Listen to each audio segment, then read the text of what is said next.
This is the Study for the Bar in Your Car podcast. We're your hosts, Claude and Ma. And today, we're diving deep into episode 6.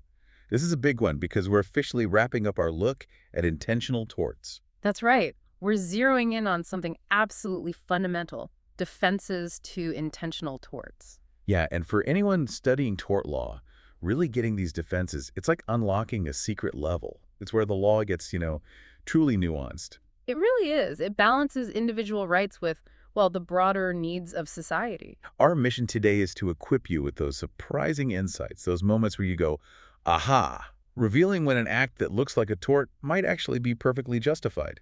Think of it as a shortcut to mastering the subtleties of liability. We're going to unpack why sometimes an action that seems like battery or trespass is actually legally excused. We'll explore the principles behind these exceptions, the policy reasons shaping our legal system. And you'll discover why knowing these defenses isn't just about memorizing rules. It's about understanding the logic, the whole framework of how intentional torts work. So settle in. We're about to get into some fascinating, sometimes kind of counterintuitive stuff in tort law. Let's kick it off with what might seem like the simplest defense, but as we'll see, it's got layers. Let's talk about consent. The legal yes and its limit. Okay, consent. At its core, it's the legal yes. Right? Exactly. It's a really powerful defense. Yeah. Because if a plaintiff willingly agrees to an act, even one that ends up being harmful. They generally can't turn around and sue for a tort based on that act. Precisely. It highlights that basic idea. Yeah. You can't complain about something you actually agreed to. So a voluntary agreement basically negates the wrongfulness. It does. Take surgery. You consent to the physical contact that would otherwise be a battery. Your consent makes an unlawful act lawful in that context. But it's not always a simple yes, is it? What counts as offensive contact, the kind that needs consent, is pretty specific. Right, and the law doesn't just care if you personally felt offended. That's subjective. It uses an objective standard. It does. Contact is considered offensive if it would offend a reasonable person of ordinary firmness. Okay, so what would the average person think? Not just someone who's maybe overly sensitive. Exactly. This objective standard is critical. It stops people claiming offense over, trivial stuff. Like getting bumped on a crowded train. Perfect example. On a crowded subway, incidental contact isn't usually offensive because a reasonable person expects it there. But maybe the same bump in an empty library would be different. It could be, yeah. Because the social customs, the time and place, they all matter. What's unwarranted in one setting might be totally normal in another. That makes sense. Context is key. Which leads us to the different ways consent can happen. It's not always written down. Definitely not. We have to talk about different types. The most obvious is express consent or actual consent. That's when you actually say it or write it down. Yep. Signing a waiver, telling your doctor yes for a procedure, it's explicit. But then there's implied consent. That seems more common in just like daily life. It is. Also called apparent consent. It's not spoken or written, it's inferred. From your conduct, from custom, from the whole situation. Our sources mention this, right? Like if you join an activity where contact is normal. Right. Separac Rule 1899 hits this. If you participate in something that usually results in harmful or offensive contact, you've implicitly consented to the normal risks of that activity. Like playing football, you expect to get tackled. Exactly. You join the game, you're implicitly agreeing to tackles, bumps, the usual stuff within the rules. So you can't sue for battery every time you get knocked down? Not usually. The rule says you generally have no cause of action unless the force used exceeded his consent. Ah, okay. So if you're playing flag football, getting tagged is fine. But if someone tackles you aggressively and breaks your arm? That definitely exceeds the implied consent for flag football. Or, a mosh pit at a concert. You expect some bumping. But not being intentionally punched in the face? Precisely. The line is crossed when the force goes way beyond what a reasonable person would expect and agree to in that specific situation. So the type of activity, the rules, social norms, they all define the edges of that implied consent. They do. But what if someone feels like pressured into consenting? Does that count? Good question. Our sources touch on this too.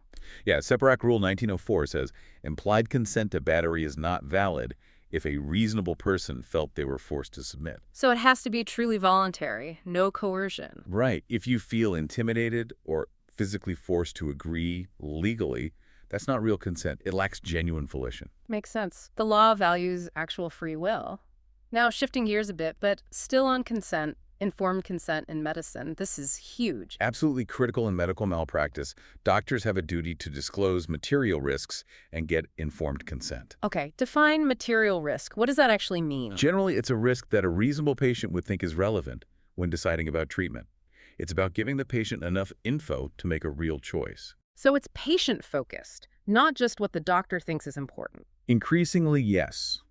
While some courts might use a reasonable medical professional standard, the trend is towards the patient-centered view. It aligns better with patient autonomy. So the doctor needs to talk about potential downsides, side effects, alternatives, not just the benefits. Definitely. Significant side effects, possible complications, other ways to treat the issue, even rare but severe outcomes if they'd influence a reasonable patient's decision. Can you give an example? Like for a knee surgery? Sure, the doctor needs to explain the chance of success, obviously, but also risks like infection, ongoing pain, maybe nerve damage, or needing another surgery later. These are material risks. Things that might make someone say, maybe I'll try physical therapy first. Exactly. Or just reconsider the whole thing. It's about enabling an informed choice. Are there times when a doctor doesn't have to disclose a risk, even if it's material? Yes, but the exceptions are narrow. Disclosure isn't needed if the risk is already known or obvious to the patient. Like knowing surgery leaves a scar. Right. Or the other exception is if disclosure would hinder treatment or cause the patient to become too distraught to make a rational decision. The therapeutic privilege. Yes, but it's used very carefully, usually in emergencies or if the patient's mental state is so fragile that hearing the risk would genuinely stop them from getting needed care. It's a high bar based on sound medical judgment. Okay. And if a doctor fails to get proper informed consent, what does the patient need to prove to hold them liable? There are three key things: non-disclosure, causation, and harm. Right. Break those down. 1. Non-disclosure. The doctor failed to mention a material risk. 2. Causation. The patient has to show that if the risk had been disclosed, a reasonable person in their position would have chosen different treatment, maybe no treatment. So it's not just what this patient says they would have done, but what a reasonable person would have done. Correct. Objective standard again. And 3. Harm. The patient has to prove that the undisclosed risk actually happened and caused them harm. Wow. So it's not enough that the doctor missed something and things went wrong. You got to link the lack of info to the choice and the ultimate harm. Exactly. It ensures the failure to inform was truly a cause of the injury suffered. This whole area of consent really shows how the law tries to protect our choices while still allowing for, well, necessary interactions. 2. Protective privileges, when force is justified. Okay, building on that idea of justified actions, let's move to another big category: protective privileges. This is where someone uses force, maybe even significant force, but it's justified. Right, because they're reasonably acting to protect themselves or someone else or their property. It's not done out of malice. It's when the law basically says, okay, under these specific circumstances, using force was allowed. Exactly. These privileges recognize that self-preservation, protecting others, protecting property, these are strong instincts. The law gives some room for acting on them without tort liability. But it's not a free-for-all, I assume. Definitely not. They're carefully limited rights, not blanket permissions. Let's start with the one most people think of, self-defense. What are the absolute must-haves here? 2 big ones. First, you need a reasonable belief that force is necessary. And second, it has to be against an imminent threat of harm. Okay, reasonable belief. Not just paranoia, it has to be objective. Absolutely. Separate rules 1889, 1898, and 1902 all hammer this home. Would a reasonable person in your shoes, with what you knew, believe force was needed right then and there to avoid harm? Like if someone pulls a knife and lunges at you, that seems clearly reasonable. Yes, but just feeling vaguely threatened by someone walking down the street, probably not enough without some overt threatening act. Subjective fear isn't sufficient. Got it.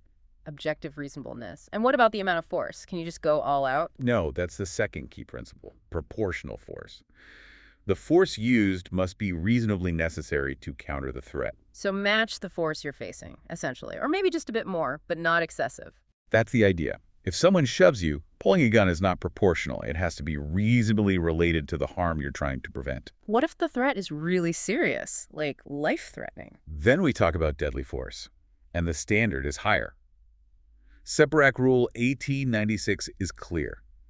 Deadly force is only okay if you have a reasonable fear of loss of life or great bodily injury. So you can't use a gun against someone just trying to punch you unless maybe that punch itself could reasonably cause massive harm or death. Exactly. And that's a high bar. The law values human life immensely, so deadly force is reserved for only the most extreme, imminent threats to life or limb. So using deadly force against an unarmed person who's just yelling threats, probably not justified. Very likely not.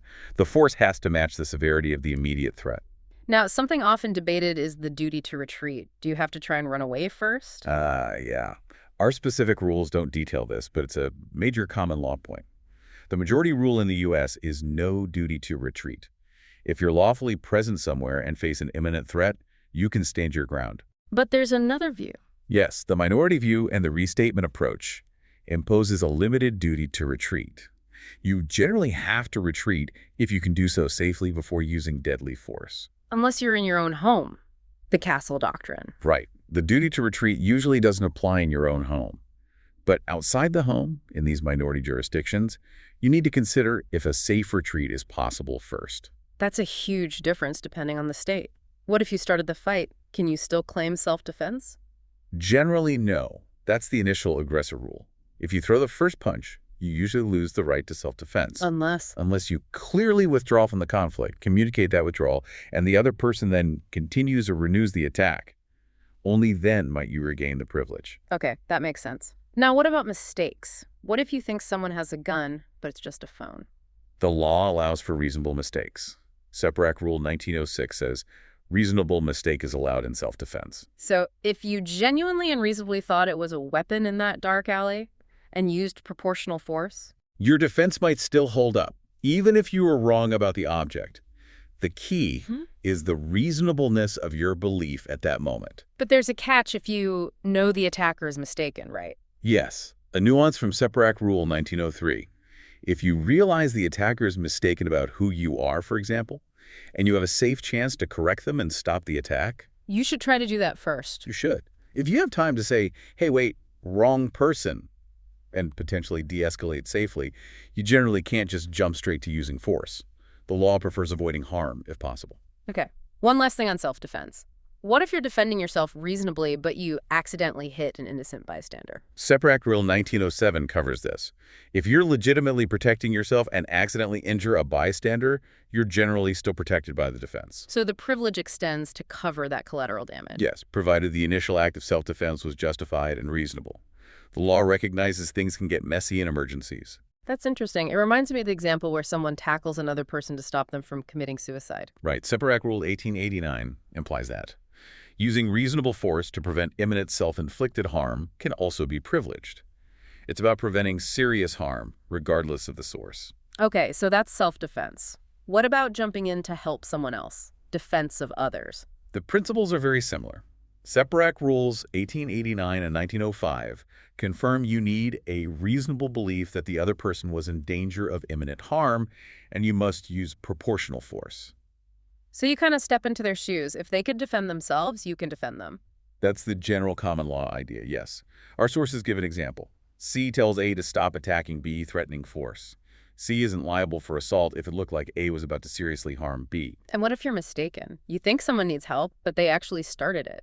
The common law generally holds that if your belief that the third party needed defending was reasonable under the circumstances, your defense is still valid, even if you were mistaken about the underlying situation. Again, reasonableness is key. Good to know. Now let's talk about stuff.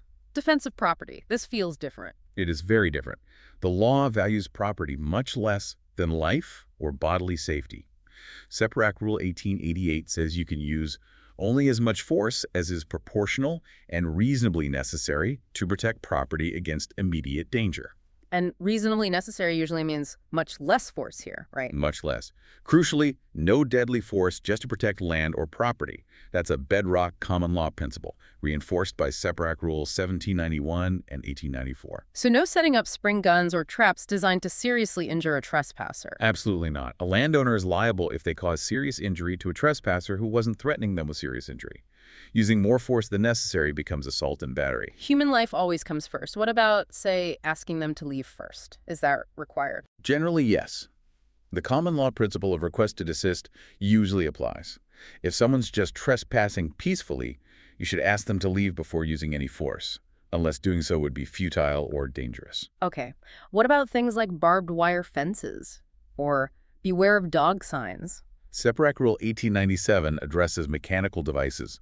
A warning of a non-deadly deterrent can absolve the landowner of liability. So visible barbed wire is okay if it's unlikely to cause death or serious injury. Yes, because its visibility acts as the warning. The key is non-deadly and providing notice. Hidden, dangerous devices are generally not okay. All right. What if someone has actually taken your stuff, your chattel? Can you use force to get it back? Yes, under the privilege of recapture of chattels.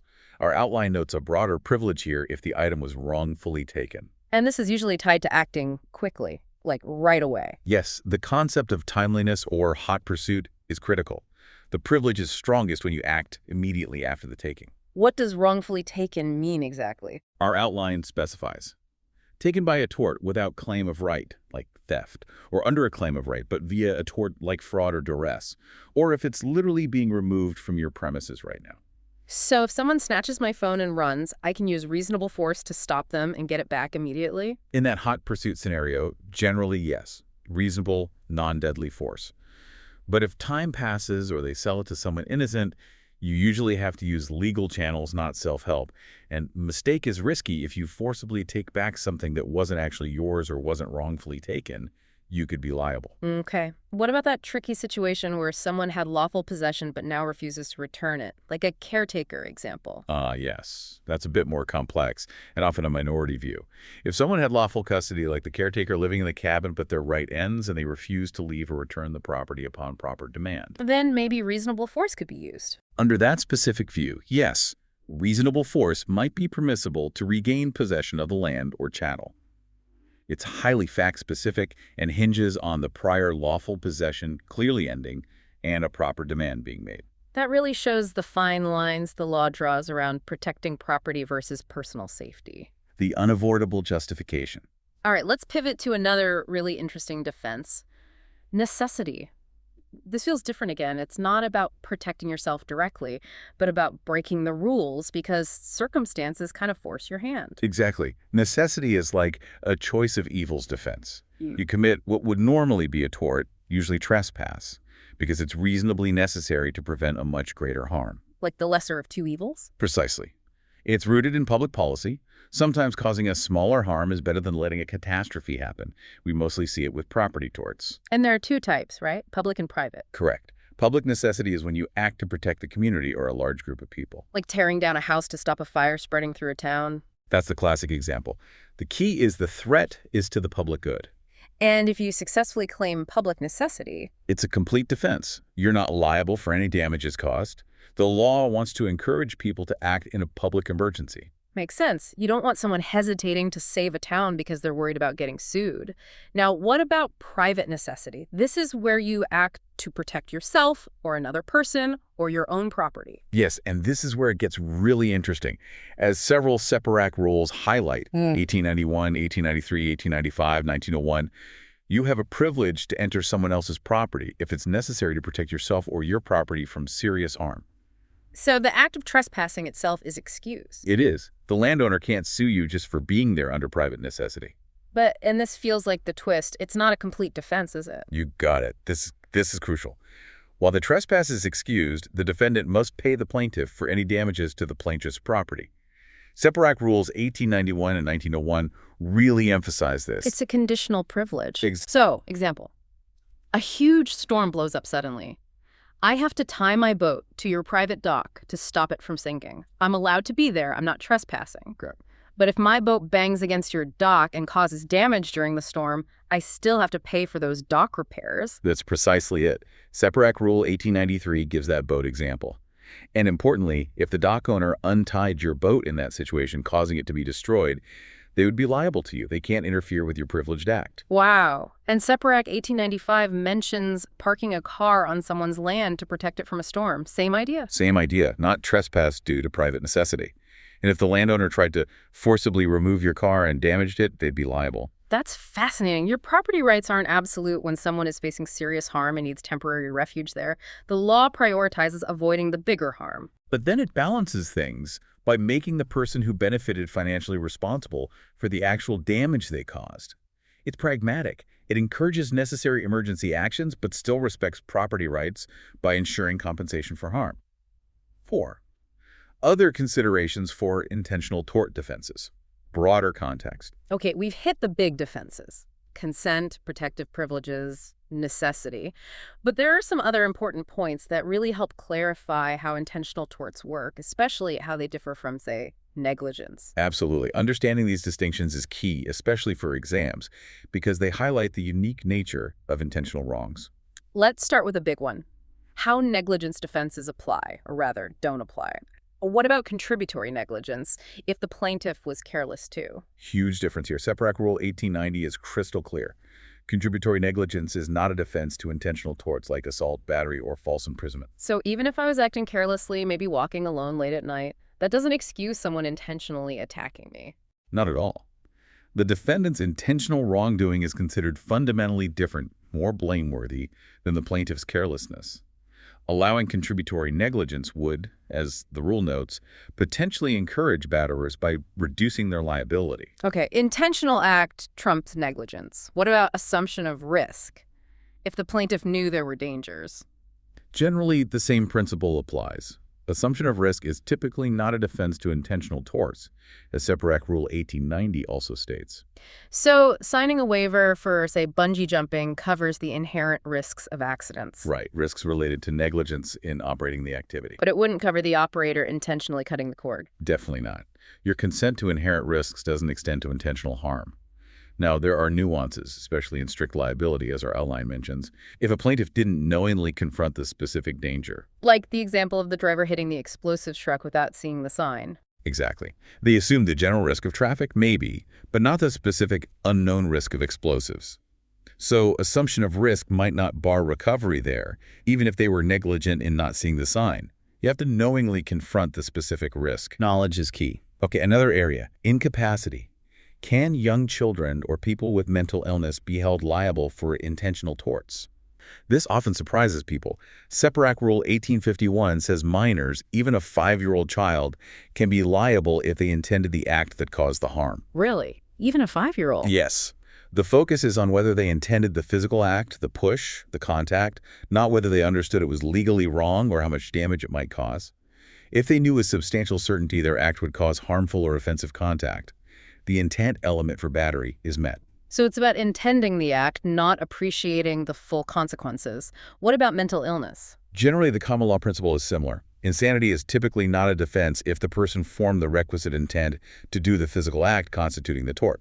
Again, the focus is on the intent behind the specific action. That's a really important distinction, which leads us nicely to motive versus intent. We keep saying intent. Does the reason behind the intent matter for proving the tort itself? For establishing the basic prima facie case, generally no.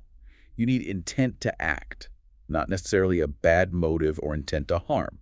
Our CMR torts source clarifies this. It does. It says the defendant must only have had a general intent to make contact.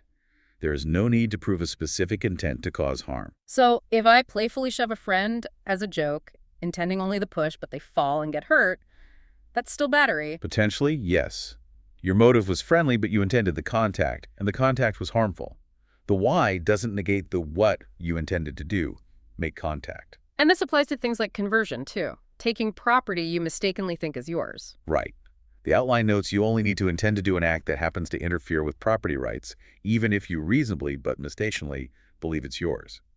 Your good motive doesn't change the intent to exercise control. Wow. Okay. Motive is largely irrelevant for the tort itself. Now, let's unpack transferred intent. This concept can be tricky. You can. The doctrine applies, according to Separate Rule 1847, when there's both a tortious act and a tortious intent. It basically means your bad intent can transfer. How does that work? If you intend to commit one specific intentional tort, like battery, assault, false imprisonment, trespass to land or chattel, against person A, but you accidentally commit a different one of those torts against person A, or you commit the intended tort against person B instead. The intent follows the result. Essentially, yes. If you swing to punch A, miss, and hit B, your intent to batter A transfers, and you're liable for battery to B. Okay, classic example, but there's a major limitation. Crucial limitation, yes. Separate Rule 1847 also says transferred intent does not apply if the actor is doing a lawful act. So the initial act has to be wrongful or intended to be wrongful. Exactly. The example given is a hunter lawfully shooting at a deer. If they miss and accidentally hit a person. That's not transferred intent battery. Correct. Because the initial act shooting the deer was lawful. There was no initial tortious intent to transfer. It's not just about any accidental harm. It's about accidental harm flowing from an intended tortious act. That distinction is vital. Okay, last big consideration. Punitive damages. These can be huge in intentional tort cases. Why? Punitive damages aren't about compensating the victim for their losses. They're about punishing the defendant for really bad conduct and deterring others. What kind of conduct triggers them? Separate Rule 1762 says misconduct aggravated by a culpable state of mind, such as malice, willful and wanton misconduct, intentional misconduct, or a reckless disregard for the rights of others. It has to be outrageous, egregious behavior. So it's tied more to the defendant's bad state of mind than the actual amount of harm caused. Absolutely. Our torts outline points out punitive damages can be large, even if compensatory damages are quite small, or if the tort caused virtually no actual harm. The focus is the actor's state of mind. Like the example of someone trying to kill another person but failing, only causing brief fear. Exactly. The outline uses that illustration.